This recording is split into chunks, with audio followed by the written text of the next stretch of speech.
It was a time that women were not expected to do much other than bear children and take care of the house and the husband. I was born in 1880, and I'm confessing to you now that I'm 85, I'm telling you that all of the publicity to this point has had me 3 years younger. I made that deliberate in my youth in order to take on the possibilities with the labor movement. And I also have to share that during that time, I observed that the men in the labor movement trusted their mothers more than they trusted their girlfriends.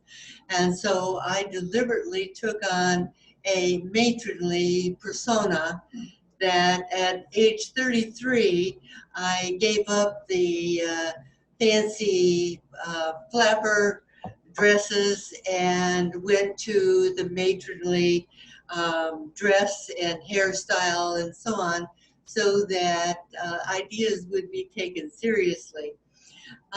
It worked. And I'm pleased to say that whatever is pragmatic is what you do to get the point across. As I said, I was born in 1880, and you now have the truth of the age, which will be contrary to all of the biographers and literature that's out there. But since this is an oral history, I figured it was time to confess, and I'm no longer, what's 3 years difference when I'm 85 or 82? It doesn't really make any difference at this point. But my family had deep roots with the Revolutionary War in Maine, and I was very proud of the fact that our family set up a secure house for the revolutionary rebels that were evading the British during the war. And I had a Union general uncle who had lost an arm. And since he couldn't write the family story, I became his secretary, and so learned a great deal about the family and the roots in New England. And I'm very proud of that. And you'll see that I have oftentimes worn tricorner hats as a throwback to the Revolutionary days, but also because my mother told me as a young woman that I had such a long face, I needed to have more width. So we do listen to our mothers sometimes. I was expected to go to college, and this was unusual for women in my station or my generation, but our family deeply valued education. And my father homeschooled me for a while, and I learned Greek and other classic languages at age 8, and was able to participate when I got to the schools with the best of them, the boys, the girls, it didn't matter. But I was pleased then when I graduated to go on to my undergraduate work at Holyoke. And when I entered the college, I scored easily on the humanitarian and sociology, social sciences.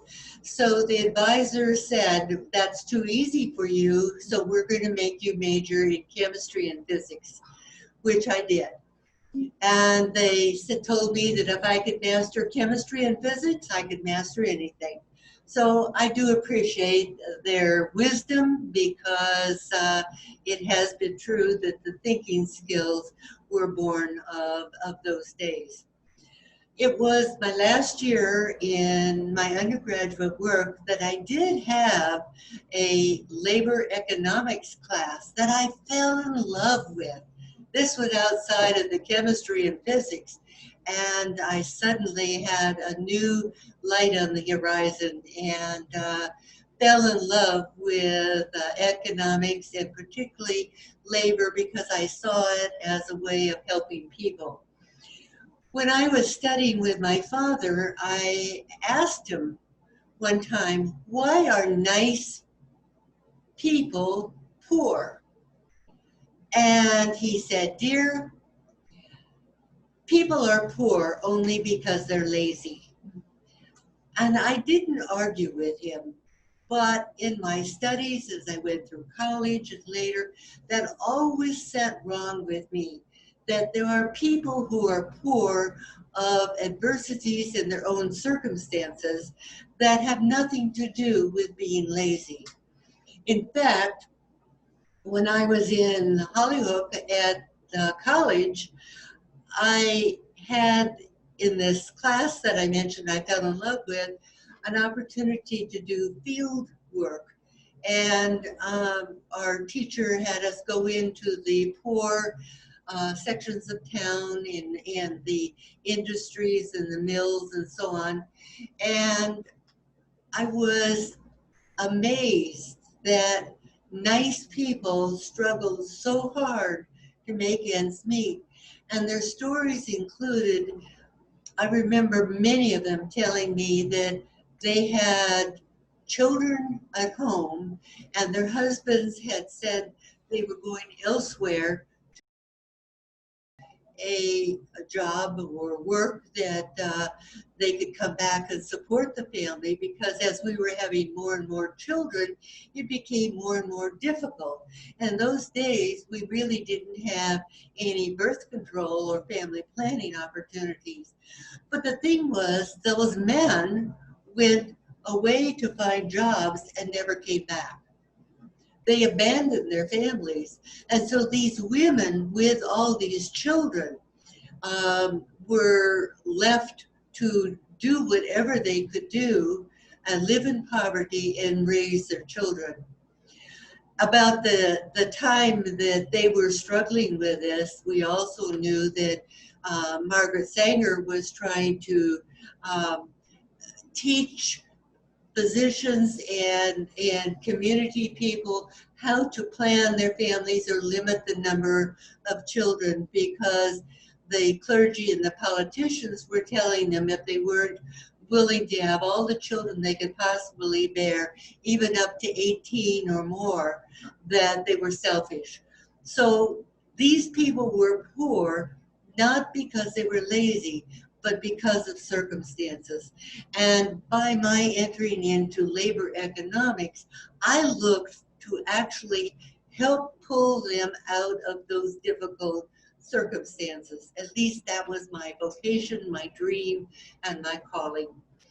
Um, After I graduated from college, my parents thought, of course, my duty was to then come home, live with them until a suitable marriage proposal arrived. I had other ideas. And about that time, I addressed three things. As you may or may not remember, I was born Fanny Coralie Perkins. And the name Fanny did not suit a professional woman who intended to take on the world. So I changed my name to Frances. I also changed the date of my birth, so everybody thought I was 3 years younger. And finally, my parents were very staunch Congregationalists, but I was drawn to the Episcopal Church for several reasons. One is I appreciated the traditions and the faith, but I also knew that I would have better contacts with people who could make things work and help me achieve my dreams.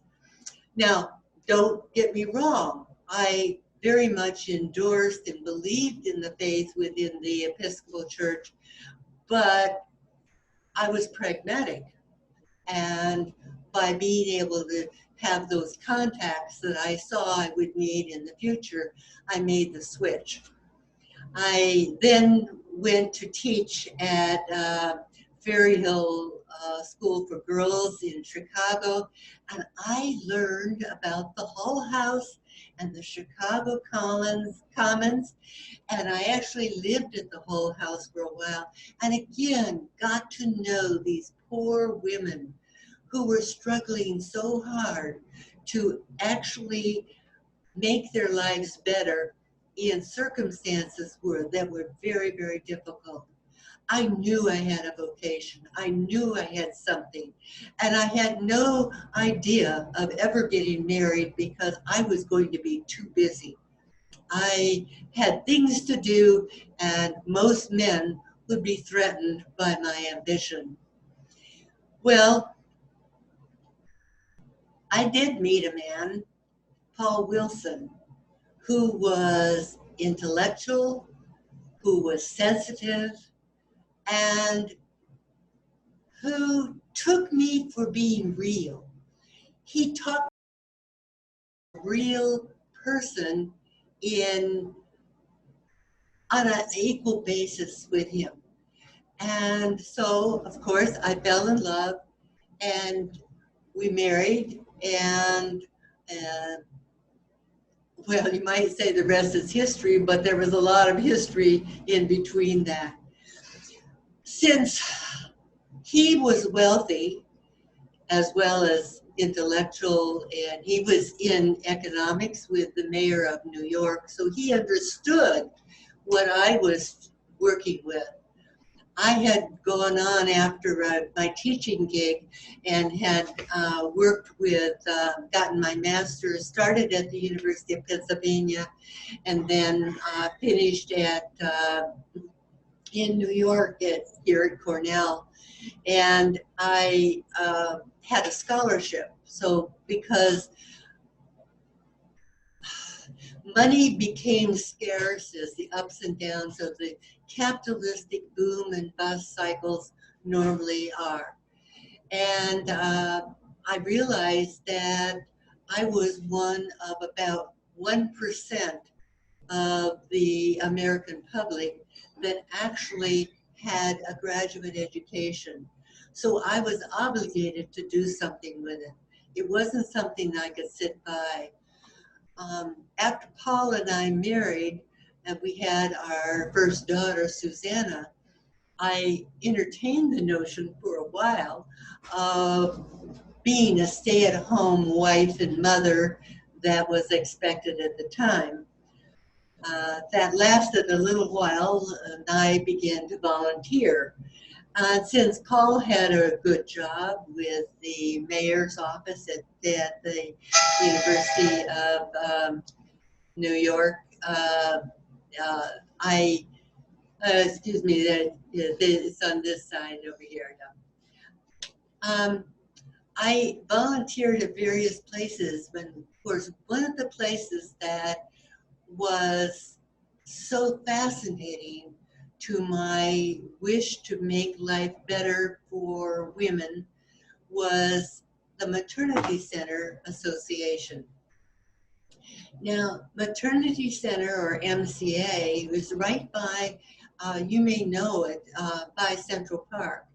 And it had worked for years to try to provide services for indigent women, particularly pregnant women, and to trying to better life for mothers and babies. It was difficult to get them to accept to come in. Many of them were immigrants, and they didn't know about the free services that were being offered and available at the Maternity Center Association. So my volunteer days turned into, I became executive director of the Maternity Center. And we still try to find the pregnant women early in their pregnancy so that we could provide care for them and their unborn babies. So we sent our nurses out into the tenement houses and asked who were the women that were throwing up daily in the communal bathrooms. And that's how we identified what women needed to come in to our prenatal clinics. And I have to tell you that after 5 years of getting these women to come in for prenatal care, we reduced the infant mortality by 60%. So even though that it was not to be my life's work, I felt it was a great start. And I owe it to the fact that I moved on from that position after Paul lost his job when the mayor was not reelected for New York City. And he had a total mental breakdown. He was later diagnosed as bipolar, and he became very unwell. And so I had to go back to work. I had the fortune of having childcare, and I had a well enough paying job that I was able to provide the medical services at a hospital institution for Paul, where he remained then the rest of his life. But Susanna and I took on the world. And I have to tell you, as I remember back, the change points in my life that really made a difference. I was having tea with friends in New York, not far from Central Park, when we heard this commotion of clanging fire bells and lights and people running and rushing towards the commotion. And I arrived at the Triangle Shirt Factory where the immigrant women were basically forced to work on the 7th and 8th floors with locked doors and no fire escape. As the building itself was on fire, and I arrived just as I saw the first body come off the 7th floor with the choice to either be burned alive or die on impact. That stayed with me. And I have to say that my lobbying for safety and for work and labor all is rooted in that traumatic experience of watching the shirt factory fire. After Paul was committed to the hospital and I looked for gainful employment for Susanna and myself, and of course to pay for Paul's care in the hospital, which wasn't inexpensive, but I was privileged to work with some very important people. You may remember that the Tammany Hall bosses of New York basically controlled the mob or the politics or anything else that got done. And they were not looked well on by the upstanding politicians and citizens. But I figured out that by being pragmatic and selecting which bosses I could groom and work with, I would have an advantage because I would have their power behind my ideas. And so I did that. And I found some very caring men within that awful organization, but that we got things done. At the time, Al Smith was running for governor of New York, and I lobbied hard for them, and I got the bosses to come along and bring their power to Al Smith's campaign, and he won. He won, but better yet, I had told Al that he needed to listen to the women. We were getting the vote. We would have more and more people out there, women who would express their concerns for family and opportunities. And that instead of talking down to the women, he needed to be real and concern them with the real issues with respect. Al learned that. and he won. And we had several years under Al's governorship where we were able to get in safety measures. Factories now all had to have sprinkler systems or ways of providing water to douse fires. The shirt factory had been a fire pit because the women, and there were a few men too, who sewed the shirts for the factory commerce, were paid by the piece. And so as they were paid, they had to go faster and faster and faster to make more and more money. And they oiled their machines so that it became a fire hazard because of the grease and the oil. And the fabrics that were pushed, the scraps and the threads, were pushed back from the machines between the machine and the windowsill. And there were men who smoked. And so we had a fire hazard waiting to happen, and it did. So we put in safety standards for the factories that would provide for all kinds of industries, not just where women work, but we had a chance for improvement in labor conditions, and that it was the Tammy Hall bosses that made it happen, and that the employers who didn't like the expense of reworking their factories were put in line. And so working pragmatically with people you may initially not think you have much in common with can get what you really want done. And then during that time, I met a man that initially I thought he was rather a snob. He came from a rich family. His name was Roosevelt, and his uncle had been Teddy Roosevelt, president, and this Franklin Roosevelt had a new wife, Eleanor, who was a force to be reckoned with of her own sort. And Franklin was offered to give a speech to the nomination for Al Smith as president. Well, Al didn't get elected president, but FDR gained the nomination. And before he gained the nomination for being president, he and I spent some time in the governor's office in New York, where we developed a deep friendship and trusting relationship. I knew by that time, by the time he became the nominee for president of the United States, that when he gave his word, he could be trusted. And he had the same feeling for me.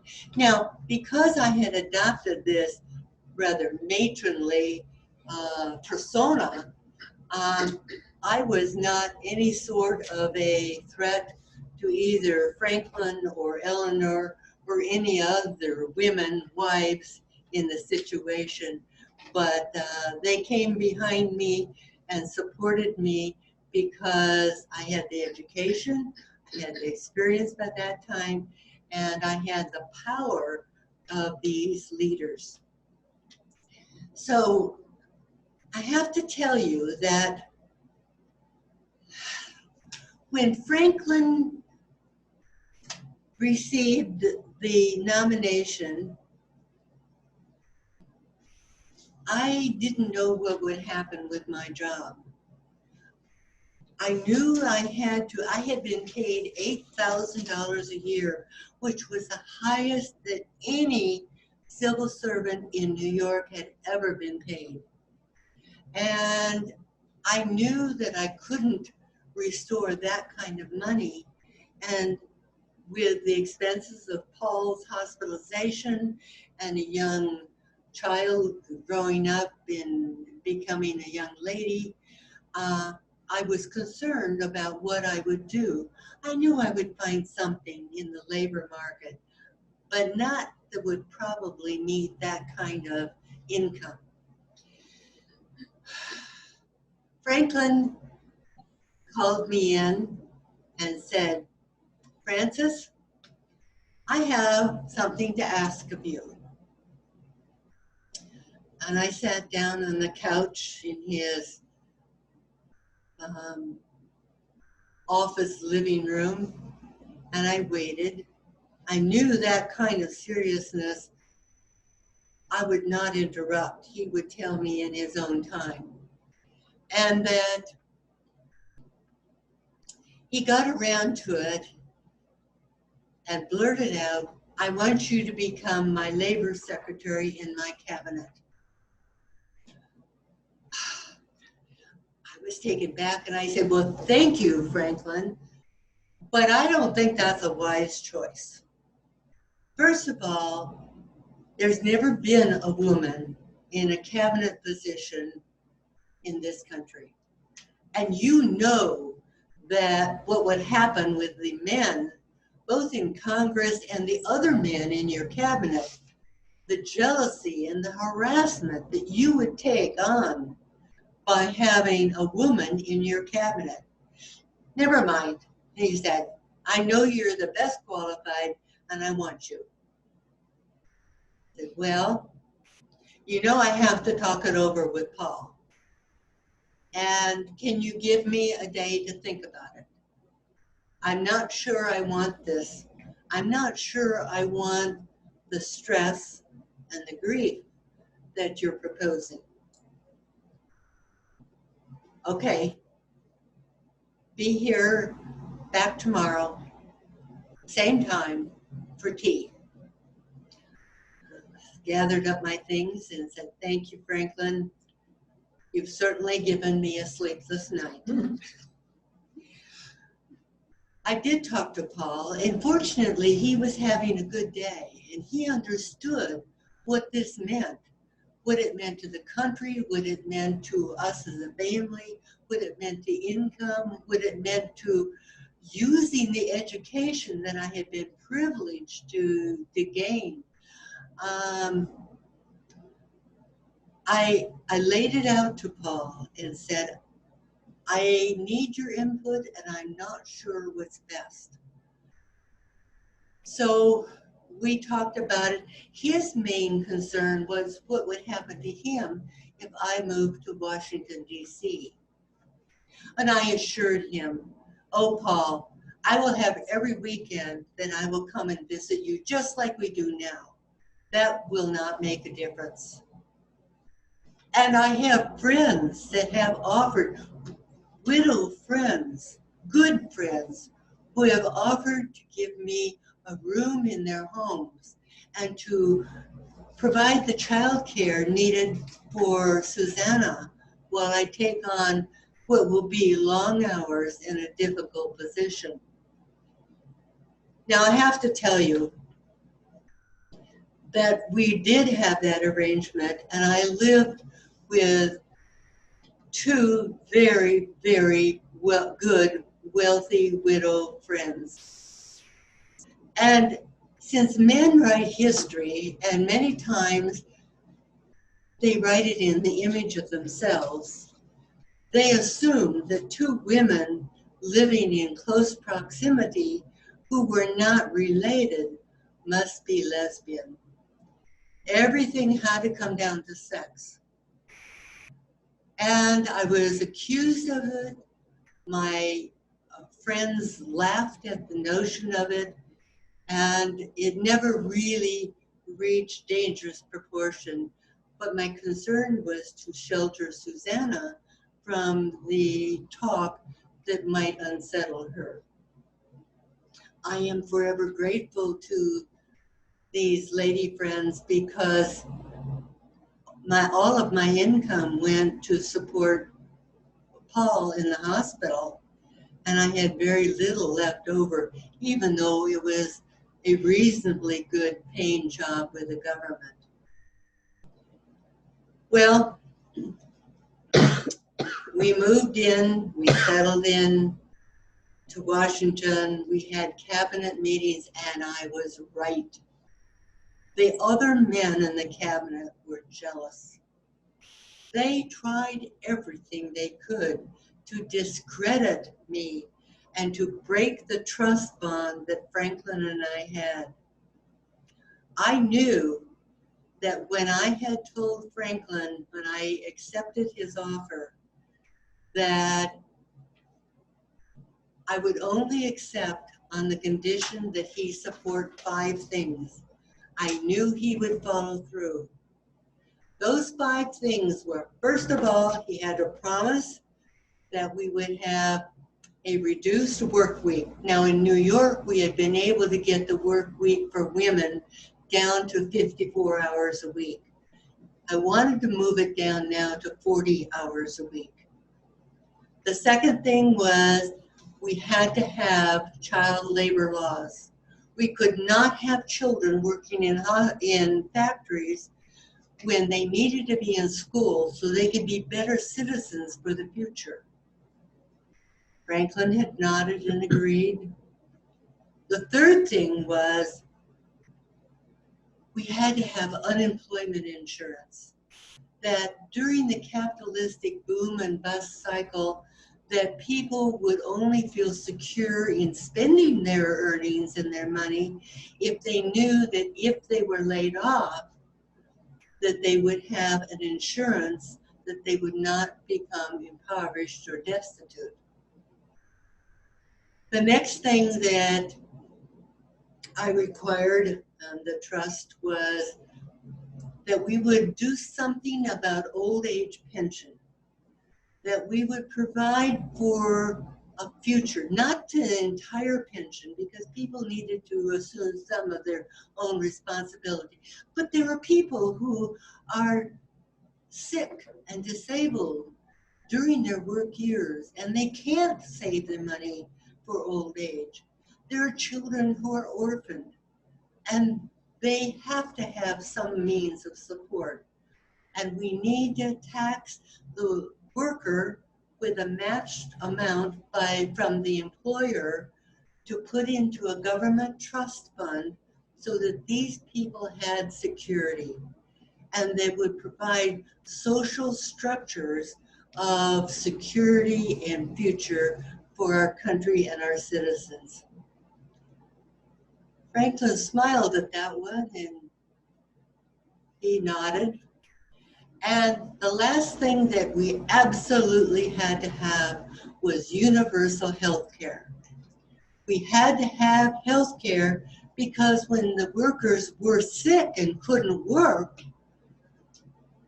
they had no means of supporting their family and they were racking up bills that they could never pay back. And so Franklin agreed to all 5 of my demands. And as we got into the cabinet, we started in 1933, and by 1934, we had a committee of each of these 5 focus groups that would gather the information of how to make it work. And yes, the cabinet members didn't like the fact that these were my ideas and Franklin was going along with it. And he explained to them, this is how we're going to get the economy back on track, that Francis has implemented the public works and the civil service, and we've gotten people to learn trades and do bridges and parks and so on, but these are for the future. These will provide what our country needs after we conquer this horrible depression that we're in.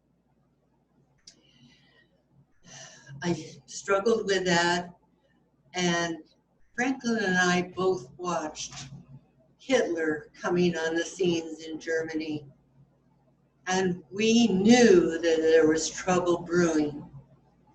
And by 1934, there were boatloads of the best and the brightest, the professional people wanting to immigrate to America from Germany, trying to escape what was happening under Hitler and the Nazis. For a while, we were able to admit as many as came in. And then the cabinet members began resenting the fact that I had such authority in my labor department over immigration.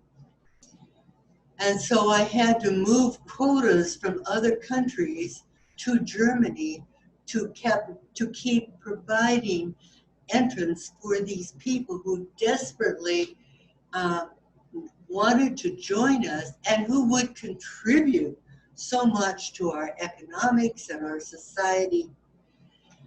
But the politicians in Congress resented so many immigrants coming in, claiming it would take away American jobs that we needed. They saw no future in it. And Franklin was forced to remove the immigration policy from the Labor Department. And I no longer had any ability to protect these people. And I remember as I heard the news and knew that boatloads of potential Americans were being turned away at Ellis Island to be returned to Germany to certain death. It grieved me at the short-sightedness. It grieved me that we lost these people who needed to be in our country and we needed them. About this time, there was a great deal of rumbling about my position on immigration, of course. But there was an Australian immigrant by the name of Lloyd Bridges who wanted to join a union in San Francisco as a longshoreman.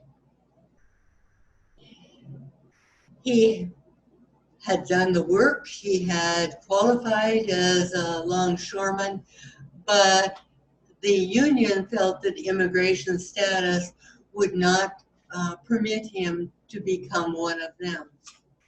And they called him a communist. They called him all kinds of names, but they wanted him exported immediately because he was dangerous to our country. At this point, I did have control over the labor and the unions, and so I made sure that Mr. Bridges had due process. And as it turned out, none of the accusations could be verified. They were all trumped up. And the hearing and the accusations were thrown out because there was no proof. And so the people who had loathed me and loathed the fact that I had taken away their right to deport Mr. Bridges went after me with an impeachment hearing. Franklin told me, "Don't worry, it'll all be all right." I said, "Yeah, you can say that confidently, but I have a child and a husband to support." Well, he was right. The accusations against me were thrown out because there was no proof. They called me a communist. They called me all kinds of names. And of course, to be called a communist in these days was a kiss of death. We proceeded with our 5 reports, and all of the committees came back on time with their information. So we were able to accomplish all of the things that I had asked Franklin to commit to, except healthcare. The Committee on Healthcare failed to get their report in on time, and we had to go forward because the window was now, and we couldn't wait for them any longer. So we went forward on what we had with the 40-hour work week, with unemployment insurance, with child labor laws, and what we called a Social Security Administration. it had been a problem to get Social Security through. And well, the lawyers had been working on the probability. I kept saying, we have to find a constitutionality to make this work. None of the lawyers could find out how we could make Social Security work because we were proposing to remove some income from people's paychecks. Demand it be removed. They had no volunteer to it. And that the employer would be taxed the same amount, and it would be put in a trust fund away from their availability or accessibility. And none of the lawyers could come up with a solution to that. And so in the true form of the day, this is, again, 1934, I knew that Chief Justice Stone was open to ideas, and he could be very creative, and that his wife was home for tea on Wednesdays. Now, this was the custom of the day, that various society women would pick a day of the week where they would be home for tea, and anybody who wished to come and visit with them or share news or gossip or ideas was welcome. So I had presented myself on a Wednesday, and I had, fortunately, nobody else was there. And so I had ideas to share. And I asked if Chief Justice might be around or available, and he was. He was available, and so he came in. Now, the true gentleman, the maid brings in the tea tray, sets it on the table, and the true gentleman that Chief Justice Stone was, he served the tea to his wife and myself, and then sat down to enjoy the cup with us and to listen, because he knew I must have some kind of ideas or I wouldn't show up on a Wednesday and ask for tea. And I told the Chief Justice what our problem was, that the lawyers had not been able to find any constitutionality for taking the money from employers and employees. He said, it's simple. It's the poll tax. You can do anything with a poll tax. Great. I said, it's done. Thank you very much. And I bade him farewell. Well, it turned out that it was the poll tax that was deeply embedded and legal by the Constitution that made Social Security secure. It has been amended and amended and amended, as it will, because there are things that we didn't anticipate that have arisen. But as it has been a living and a breathing instrument of security for our citizens, we have embedded it so deeply that I know it's safe. I know it's secure. Nobody can destroy it unless they destroy democracy. And I was so grateful to Chief Justice Stone, because he had the brainstorm idea of how to make this not just possible, but embedded in our way of life. And now in 1964, I have to add in that there is being talk of adding in a health insurance, particularly for seniors over 65, onto that Social Security framework of the poll tax. And that is what will make healthcare possible as it goes forward. Well, we arrived at the signing date for Social Security, And if you see the pictures, you'll see me staring off into space instead of looking at Franklin signing the bill into law. That morning as I left the home, I received a phone call that my husband Paul had wandered off from the hospital and nobody could find him. I knew I had to go to the photo opportunity with the president, and I did. But immediately after it was over, I took the first train to New York, and I wandered the streets where I thought Paul might be, and I found him lonely and confused. I brought him back to the hospital, where he then remained until he died in 1952.